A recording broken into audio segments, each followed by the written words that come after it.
إن هذا القرآن يهدي للتي هي أقوم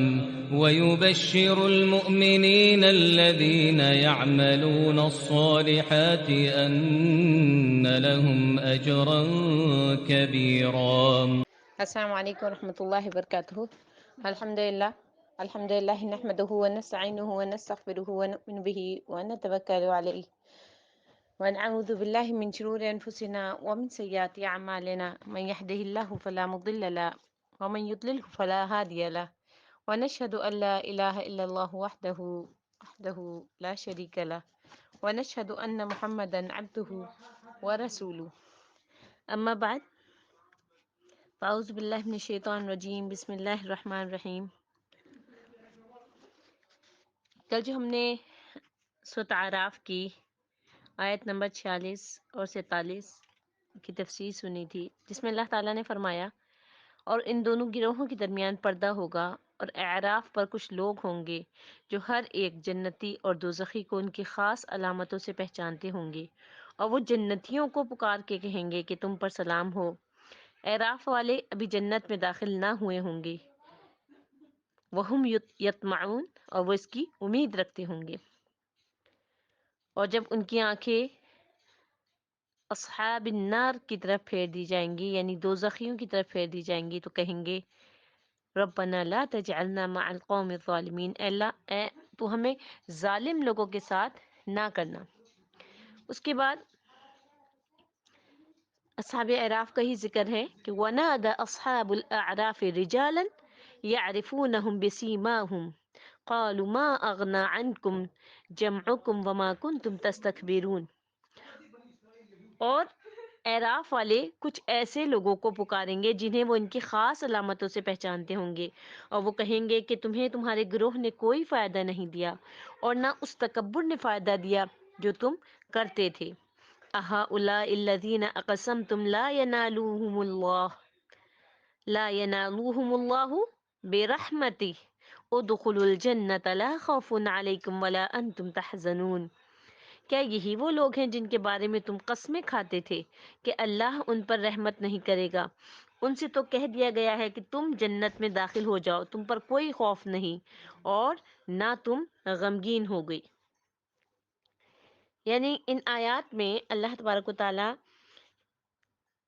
بیان فرما رہے ہیں کہ اہل اعراف مشرکین کے کئی سرداروں اور قائدین کو، جنہیں وہ ان کی صورتوں سے پہچانتے ہوں گے، ملامت کرتے ہوئے کہیں گے، یعنی ان کو جو ہے ملامت کریں گے کہ کیا فائدہ ہوا تمہاری کہ تم نے جو ہے وہ تکبر کیا اور تم نے جو ہے وہ حق کو جھٹلایا۔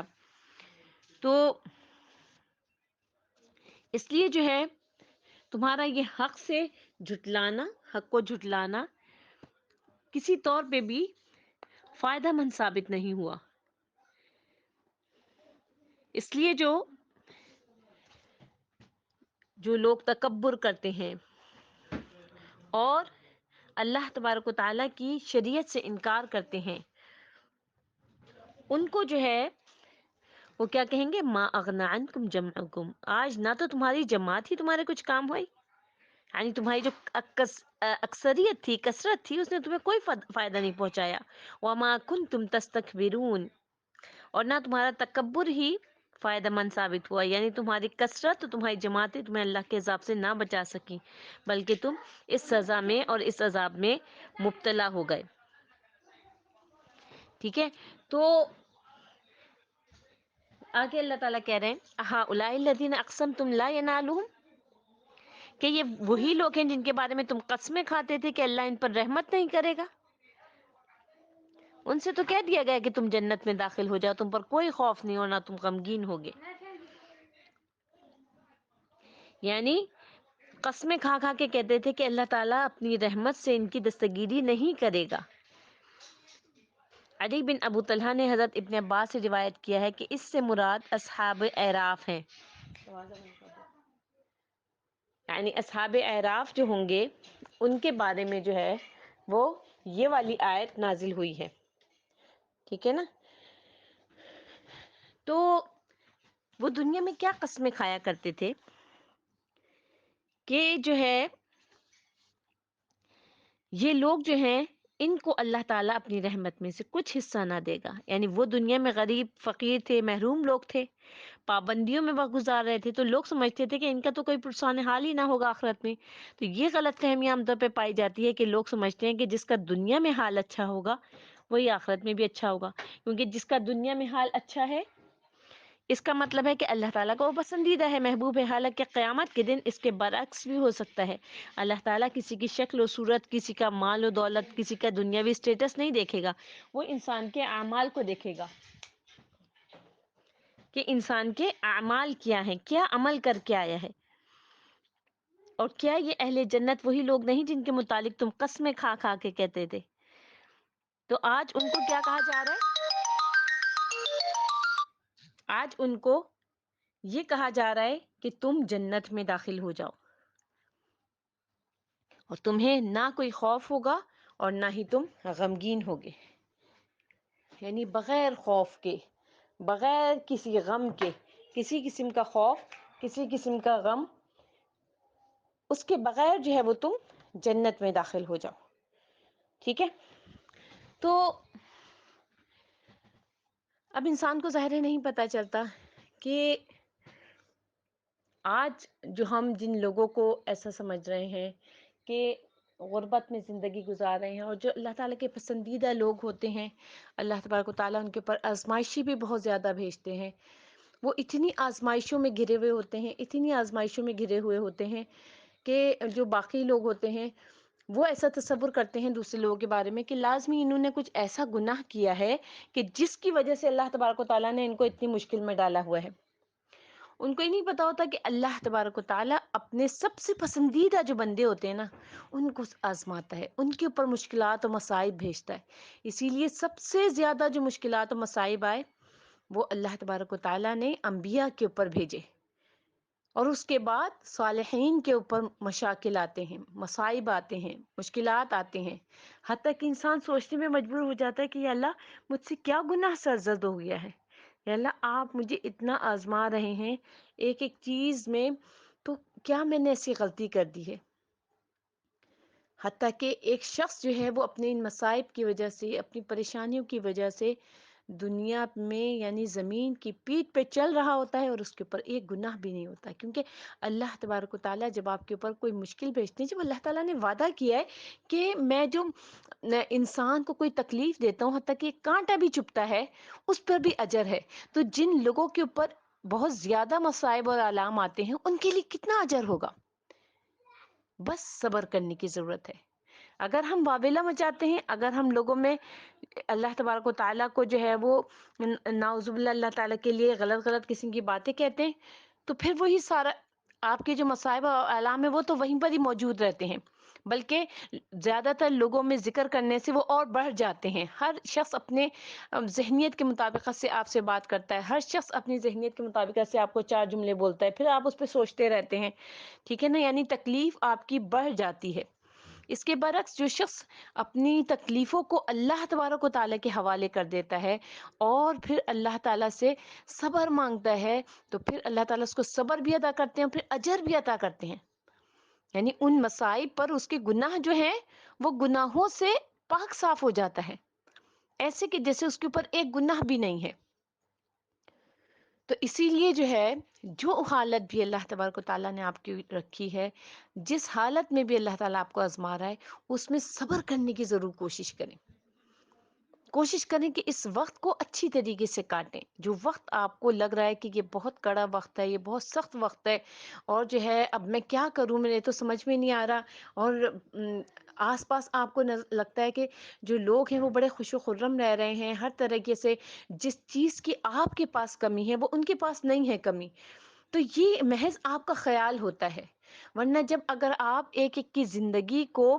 سچائی کے ساتھ کھول کے دیکھیں، جو کہ ظاہر ہے کوئی آپ کو نہیں بتا رہا ہوتا، تو آپ کو پتہ چلے گا کہ لوگوں کے اگر آپ غم سننا شروع کریں گے تو آپ کو پتہ چلے گا آپ کو تو اللہ تعالیٰ نے نعمت میں رکھا ہوا ہے. اور اکثر اوقات ایسا ہوتا بھی ہے کہ آپ کسی کی بات سنتے ہیں تو پھر آپ دل میں کہتے ہیں کہ یعنی اس کی جو تکلیف ہو شاید میرے اوپر آتی تو میں سہ بھی نہیں پاتی. لیکن اللہ تعالیٰ نے آپ کو ہمت دی ہوتی ہے، طاقت دی ہوتی ہے. تو اللہ تبارک و تعالیٰ نے ہر انسان کے ساتھ الگ الگ معاملہ کیا ہوا ہے.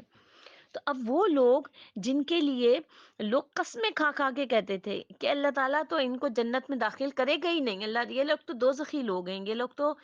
دین سے باہر لوگ ہیں، یہ لوگ تو یعنی مختلف قسم کی شیطان جو ہے وہ ان کو باتیں سجھاتا ہے اور جو ہے وہ اس کے مطابقت سے وہ لوگوں کو جو ہے وہ کہہ کر اپنے اعمال کو بھی خراب کرتے ہیں، اور بعد میں یہ پتہ چلتا ہے کہ وہ جنتی تھے،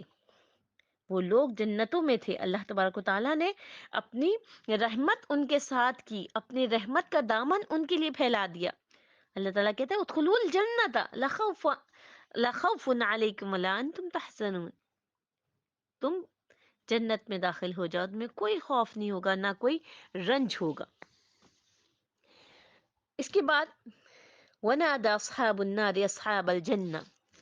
جو اصحاب النار ہوں گے یعنی دوزخ والے جو ہوں گے وہ جنت والوں کو پکار کے کہیں گے ان افیضوا علینا من الماء،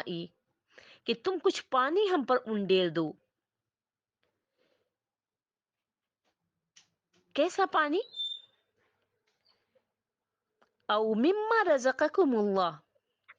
یا تو پانی دے دو تھوڑا سا، یا پھر وہ رزق جو اللہ تعالیٰ نے تم کو دیا ہے اس میں سے کچھ تھوڑا سا دے دو. کس نے دیا ہے؟ رزقکم اللہ. اب دیکھیں سب کے کانسیپٹ کلیئر ہو گئے کہ رزق دینے والا جو ہے وہ اللہ ہی ہے. یہاں دنیا میں کیا سمجھتے ہیں؟ رازق کس کو سمجھ رہے ہوتے ہیں؟ زبان سے تو کہتے ہیں کہ رزق اللہ تعالیٰ دیتا ہے، لیکن عملی طور پر اپنے بڑے آفیسر کو، اپنی کمپنی کے مالک کو،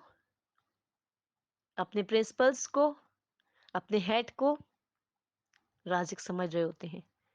اسی وجہ سے، اسی ڈر کی وجہ سے بہت سارے ناجائز کام کرتے ہیں کہ اگر ہم نے یہ والا کام نہیں کیا تو ہمیں نوکری سے نکال دیا جائے گا، اگر ہم نے یہ کام نہیں کیا تو ہمارا مال روک دیا جائے گا، یا کچھ بھی. لیکن اندر ہی اندر جو ہے وہ ہم رازق کس کو سمجھ رہے ہوتے ہیں؟ دنیا والوں کو رازق سمجھ رہے ہوتے ہیں. اگر ہمارا ایمان اس چیز کے اوپر پکا ہو جاتا ہے نا کہ رازق جو ہے وہ ذات ہے، وہ آپ کا رزق اگر اللہ تعالیٰ نے وہاں لکھ دیا ہے تو دنیا ادھر کی ادھر ہو جائے آپ کا رزق نہیں ہلے گا، کوئی نہیں چھین سکتا آپ سے رزق. لیکن چونکہ ہمارا ایمان کمزور ہوتا ہے تو پھر ہم جب یہ سوچتے ہیں کہ اگر ہم نے جو ہے وہ ایسا نہیں کیا تو ہمارا رزق چلا جائے گا، تو پھر ہم اسی کے مطابق سے اپنے حلال رزق کو حرام میں تبدیل کر لیتے ہیں. اور ہوتا کیا ہے کہ چونکہ رزق کو لکھا ہوا ہے وہاں پہ، وہ رزق جو ہے ہمیں وہیں سے ہی ملتا رہتا ہے، اور اپنے اندر ہم یہ سمجھتے ہیں کہ چونکہ ہم نے یہ کام کیا اس کی وجہ سے ہمیں یہ رزق مل رہا ہے، اگر ہم یہ کام نہ کرتے تو پھر ہم سے یہ رزق روک لیا جاتا، ہمارا باس ہمیں نوکری سے نکال دیتا، ہماری مینجمنٹ ہمیں فارغ کر دیتی، فائر کر دیتی. تو یہ چیز ہے کہ آپ کا جو کانسیپٹ ہے رزق کے متعلق. اب آپ یہ دیکھیں کہ یہ اصحاب النار بات کر رہے ہیں، دوزخ والے کس سے بات کر رہے ہیں؟ جنتیوں سے بات کر رہے ہیں. کیا بات کر رہے ہیں؟ ان افیضوا علینا من الماء او مما رزقکم اللہ، کہ اللہ تعالیٰ نے جو تمہیں رزق دیا ہے، یہ جو پانی دیا تھوڑا سا ہمیں دے دو. قالوا ان اللہ حرمہما علی الکافرین، وہ کیا کہیں گے جنتی؟ جنتی کہیں گے کہ بے شک اللہ تعالیٰ نے دونوں چیزیں کافروں پر حرام کر دی ہیں. الذین، کون سے کافر، کون سے انکار کرنے والے، کس کے اوپر حرام کی ہے؟ الذین اتخذوا، وہ لوگ کہ جنہوں نے بنا لیا تھا دینہم، اپنے دین کو کیا بنایا تھا؟ لہوا و لعبا، کھیل اور تماشا بنا لیا تھا انہوں نے دین کو. وغرتہم الحیات الدنیا، اور انہیں دنیاوی زندگی نے دھوکے میں ڈال دیا تھا. فَالْيَوْمَ نَنْسَاهُمْ، آج ہم انہیں اسی طرح بھلا دیں گے. كَمَا نَسُوا لِقَاءَ يَوْمِهِمْ هَذَا، جس طرح انہوں نے اس دن کو، اس ملاقات کے دن کو بھلا دیا تھا. وَمَا كَانُوا بِآيَاتِنَا يَجْحَدُونَ، اور جیسے کہ وہ ہماری آیتوں کا انکار کرتے تھے، ہم بھی ان کو بھلا دیں گے. یعنی جو دنیا کی جو جو جنت کی جو نعمتیں ہیں وہ دوزخیوں کے لیے حرام ہیں. ٹھیک ہے نا، کہ اللہ تبارک و تعالیٰ نے دوزخیوں کی ذلت اور رسوائی کو بیان کرتے ہوئے کہا ہے کہ وہ اہل جنت سے کھانے پینے کی چیزوں کو مانگیں گے مگر وہ انہیں نہیں دی جائیں گی. صدی بیان کرتے ہیں کہ یہ جو آیت کریمہ ہے وَنَادَى أَصْحَابُ النَّارِ أَصْحَابُ الْجَنَّةِ، اور دوزخی جنتیوں سے گڑا کر کہیں گے کہ کسی قدر ہم پر پانی ہمیں دے دو، جو رزق تمہیں اللہ تعالیٰ نے دیا ہے اس میں سے کچھ دے دو، یعنی جو کھانا دیا ہے۔ تو سوری نے حضرت عثمان ثقفی کے حوالے سے حضرت سعید بن جبیر سے اس آیت کریمہ کی تفسیر میں بیان کیا ہے کہ آدمی اپنے باپ یا بھائی کو پکار کر کہے گا کہ میں آگ سے جل رہا ہوں، لہٰذا مجھ پر تھوڑا سا پانی دے دو، تھوڑا سا پانی بہا دو، تو ان سے کہا جائے گا کہ یہ دونوں چیزیں دوزخیوں کے لیے حرام ہے۔ ان اللہ حرمہما علی الکافرین، بے شک اللہ تعالیٰ نے دونوں چیزیں کافروں پر حرام کر دی ہیں، یعنی جنت کا کھانا بھی اور جنت کا پینا بھی۔ تو اللہ تعالیٰ نے کافروں کے بارے میں پھر کیا بیان فرمایا کہ انہوں نے دنیا کی زندگی میں دین کو تماشا اور کھیل بنا لیا تھا، دین دنیا اور اس کی رنگینیوں میں کھوئے ہوئے تھے، اور آخرت کی بہتری کے لیے جن اعمال کے کرنے کا انہیں حکم دیا گیا تھا اس سے وہ غافل ہو گئے تھے، یعنی زندگی کو انہوں نے کھیل تماشا بنا لیا تھا، جو دین ان کے اوپر نازل کیا گیا تھا اس کو لہو و لعب بنا لیا تھا، یعنی دنیا کی زندگی نے فریب میں مبتلا کر رکھا تھا۔ تو اللہ تبارک و تعالیٰ کہہ رہے ہیں آج ہم بھی انہیں اسی طرح بھلا دیں گے جس طرح وہ اس دن کو کی ملاقات کو بھولے ہوئے تھے، ہماری آیات کا انکار کرتے تھے۔ اس سے کیا پتہ چلتا ہے کہ دین ایک سنجیدہ معاملہ ہے، کیا پتہ چلتا ہے کہ دین ایک سنجیدہ، ایسا سنجیدہ معاملہ ہے کہ اس میں کسی دھوکے میں نہیں رہنا چاہیے انسان کو۔ اچھا وہ بھی تو نہیں کرتا، کیا پتا وہ نہ کر کے بھی جنت میں چلا جائے اور میں بھی نہ کروں اور اسی طرح کی تعویلیں دے کر جو ہے اپنے آپ کو حق سے اور دور کر لوں اور حق کی پیروی نہ کر کے۔ تو آپ دیکھیے نبی کریم صلی اللہ علیہ وسلم کی تعلیمات کیا ہیں کہ انہوں نے کیا وضاحت کی ہے، کیا وضاحت کی ہے نبی کریم صلی اللہ علیہ وسلم نے، ان کی جو تعلیمات ان سے ہمیں جو ہے وہ اس معاملے میں کیا رہنمائی ملتی ہے کہ نبی کریم صلی اللہ علیہ وسلم نے فرمایا کہ اپنے اور جہنم کے درمیان پردہ لٹکائے رکھو، اگرچہ وہ کھجور کے ٹکڑے کا صدقہ دینے کی صورت میں ہی کیوں نہ ہو۔ تو نبی کریم صلی اللہ علیہ وسلم نے فرمایا تم میں سے ہر ایک سے عنقریب اللہ تعالیٰ اس طرح بات کرے گا کہ اس کے اور اللہ تعالیٰ کے درمیان میں کوئی ترجمان نہیں ہوگا۔ وہ اپنے دائیں جانب دیکھے گا تو اسے وہی کچھ نظر آئے گا جو اس نے آگے بھیجا، اور اپنے بائیں جانب دیکھے گا تو وہی کچھ دکھائی دے گا جو اس نے آگے بھیجا، اور اپنے آگے دیکھے گا تو اسے اپنے منہ کے سامنے آگ دکھائی دے گی۔ اس لیے آگ سے بچو، اگرچہ آدھی کھجور کے ذریعے سے ہی کیوں نہ ہو، چاہے پاکیزہ بول کے ذریعے سے ہی کیوں نہ ہو، یعنی کوئی شخص پریشان ہے، بیمار ہے، تو اس کے ساتھ اچھی طریقے سے بات کر کے ہی کیوں نہ جہنم سے بچا جائے، تو وہاں چھوٹے چھوٹے عمل بھی تو لے جائیں گے، اور ان کی بنا پر انسان کا فیصلہ ہو سکتا ہے کہ جنت کی طرف جائے گا یا وہ جہنم کی طرف جائے گا۔ تو اب آپ یہ دیکھیے کہ یہ جو یہاں پر اللہ تبارک و تعالیٰ فرما رہے ہیں کہ فَالْيَوْمَ نَنْسَاهُمْ كَمَا نَسُوا لِقَاءَ يَوْمِهِمْ هَذَا، تو جس طرح یہ لوگ اس دن کے آنے کو بھولے ہوئے تھے اس طرح آج بھی ہم انہیں بھلا دیں گے۔ اب آپ دیکھیے کہ جو ہمارا طرز عمل ہے، جو ہمارا لائف اسٹائل ہے، جو ہمارا جو زندگیاں گزارنے کا کے جو ہمارے طور طریقے ہیں وہ کس طرح کے ہیں۔ اب جو ہے چند ہی دنوں کے بعد جو سال کا جو عیسوی جو سال ہے اس کا جو ہے وہ پہلا دن شروع ہوگا، یعنی 1 جنوری، تو 12 بجے رات کو جو کچھ خرافات ہوتی ہیں اس میں کتنے لوگ ملوث ہوتے ہیں، اور وہ اس چیز کو گناہ بھی نہیں سمجھتے، وہ اس چیز کو جو ہے بس ایک ایز انجوائمنٹ لے رہے ہوتے ہیں، ٹھیک ہے۔ اب آپ یہ دیکھیے کہ آپ جس چیز کو انجوائے کر رہے ہیں، جس چیز سے آپ خوش ہو رہے ہیں، تو کیا وہ چیز جو ہے وہ جائز ہے یا نہیں ہے؟ یعنی لوگوں نے اس کو اس طریقے سے بھلا دیا ہے کہ جب آپ اس چیز کو برا ہی نہیں سمجھ رہے ہیں، بہت سارے لوگ صرف تماشا دیکھنے کے لیے جا رہے ہوتے ہیں، اور اکثر ایسے ہی ہوتا ہے کہ وہ اس تماشے میں ہی ملوث ہو کے اپنی زندگیوں کو گنوا بیٹھتے ہیں۔ کتنے ہی آپ لوگوں کو جو ہے وہ دوسرے دن کی خبروں میں پتہ چل رہا ہوتا ہے کہ ہوائی فائرنگ سے فلاں فلاں کا انتقال ہو گیا، ہوائی فائرنگ سے یہ ہو گیا، پٹاخے پھوٹنے سے یہ ہو گیا، اور اس طرح کی باتیں جو ہے وہ دوسرے دن پتہ چل رہی ہوتی ہیں۔ وہ کیا چیز ہے کہ تماشا دیکھنے گئے تھے اور خود تماشا بن گئے، ٹھیک ہے۔ اب جہاں پر آپ جو ہے وہ اللہ تعالیٰ نے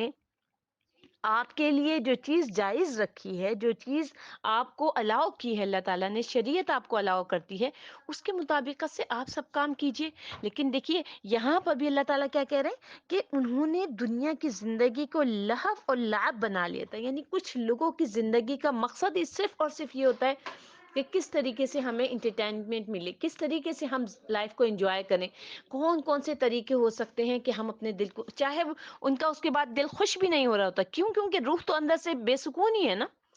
روح کو تو سکون مل ہی نہیں رہا، لیکن وہ اس طریقے کے ہتھ کنڈے اور اس طریقے کے طریقے اپنا کے سمجھتے ہیں کہ شاید جو ہے، اب دوسرے لوگ جو ان کو دیکھ رہے ہوتے ہیں، جو دیکھنے والے لوگ ہوتے ہیں، ان کو یہ گمان ہوتا ہے کہ یہ تو بہت ہی خوش لوگ ہیں، ان کی زندگی میں تو صرف اور صرف انجوائمنٹ ہے، یہ لوگ تو اپنی زندگی کو جو ہے وہ صحیح طریقے سے انجوائے کر رہے ہیں۔ اور اکثر لوگ یہ بھی کہتے ہوئے نظر آتے ہیں کہ زندگی ایک ہی دفعہ تو ملتی ہے، تو جہنم بھی ایک ہی دفعہ ملے گی پھر۔ تو اس لیے جو ہے یہ جو ہمارا جو نظریات بالکل چینج کر دیے گئے ہیں، ہمارے نظریے۔ اب آپ دیکھیں 25 دسمبر کو قائد اعظم ڈے منایا جاتا ہے، جو کہ یعنی اسلامی لحاظ سے بالکل غلط ہے۔ یہ کرسمس منایا جاتا ہے اور بہت سارے مسلمان بھی اس میں شامل ہو جاتے ہیں، وہ کہتے ہیں نہیں ہم کرسمس تھوڑی منا رہے ہیں، ہم تو صرف جو ہے وہ ان کے جیسے کپڑے پہن رہے ہیں، یا ہم نے بس کرسمس ٹری تیار کیا ہے، یعنی بس تو یہ تھوڑا سا تو ہم کر رہے ہیں، بس یہ ہم تھوڑا سا تو کر رہے ہیں۔ تو پیاری بہنوں، یہ وہ چیزیں ہیں کہ جیسے کہ حضرت انس رضی اللہ تعالیٰ عنہ کہتے ہیں کہ جب انسان گناہ کو کرنا شروع کرتا ہے تو وہ جو مکڑی کا جو باریک سا تار ہوتا ہے نا، اس کے مانند ہوتا ہے کہ بس صرف یہی تو کر رہے ہیں، بس صرف یہی تو کر رہے ہیں، اور کرتے کرتے کرتے کرتے وہ اتنا آگے بڑھ جاتا ہے، شیطان اس کو اس مقام پر لے آتا ہے کہ اس کا گناہ اتنا بڑا ہو جاتا ہے کہ جیسے اس رسے کے مانند جس سے بڑے بڑے جہازوں کو روکا جاتا ہے۔ تو پیاری بہنوں، تھوڑا سا جو ہے وہ اپنے عملوں میں تبدیلی لانے کی کوشش کریں کہ کہاں پر ہم سے غلطی ہو رہی ہے، کہاں پر ہم سے اپنے بچوں کی تربیت میں غلطی ہو رہی ہے۔ اللہ تبارک و تعالیٰ سے دعا ہے کہ اللہ رب العالمین احکم الحاکمین ہماری بھی اصلاح فرما دیں اور ہمارے بچوں کی اصلاح فرما دیں، ہمیں اس بات کی توفیق عطا فرما دیں کہ کس طریقے سے جو ہے وہ ہم اپنے بچوں کی تربیت کریں اور ہم ان کی اصلاح کریں کہ وہ خود بھی داعی بن جائیں اور ہم بھی لوگوں میں علم کو پھیلانے والے اور دین کو پھیلانے والے اور اچھی بات کو پہنچانے والے بن جائیں۔ سبحان ربک رب العزت عما یصفون وسلام علی المرسلین والحمد للہ رب العالمین۔ السلام علیکم ورحمۃ اللہ وبرکاتہ۔